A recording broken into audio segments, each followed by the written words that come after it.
কম পুরুষই পাওয়া যায় যারা মহিলাদের কাজের ও গুণের প্রশংসা করেন। যখন প্রশংসা করবে দেখবেন মহিলাদের শরীরেরই প্রশংসা করছে। বলো, কতগুলো বই পড়েছো, কতগুলো ছড়া পড়েছো, কতগুলো কবিতা পড়েছো। এখানে মহিলাদের কাজের ও গুণের প্রশংসা করা হয়েছে। তোমার কত সুন্দর চেতনা, কত প্রতিভা তোমার, অতুলনীয় মেধাবী তুমি। আমি তোমার মেধার দেওয়ানা হয়ে গিয়েছি। তোমার বুদ্ধির ওপর, তোমার মেধার ওপর আমি ফিদা হয়ে গিয়েছি। জীবন দিয়ে দেবো তোমার গুণের জন্য। এমন কখনো হতে দেখেছো নাকি শুনেছো? প্রশংসা যদি করে তাহলে কিসের প্রশংসা করে? কত সুন্দর চেহারা তোমার, টানা টানা চোখ, ছিলকি ছিলকি চুল, ফুলকো ফুলকো গাল, চ্যাপটা চ্যাপটা নাক, আর মহিলা বেলুনের মতো ভুলে যায়। আরে আরে, প্রশংসা করছে আমার।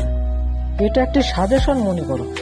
চিকিৎসার জন্য তুমি মহিলা ডাক্তারের কাছে যাও, যাওয়ার সময় ওটাই দেখবে জন্ম নেওয়ার সময় যেটা দেখেছিলে। নার্স, ডাক্তার বা দাই এনারাই জন্ম নেওয়ার সময় আপনার পাশে ছিল, মারা যাওয়ার সময়ও এনারাই পাশে থাকবেন। এনারা সকলেই কিন্তু মহিলা। এজন্যই বলছি চেতনার পরিবর্তন করুন।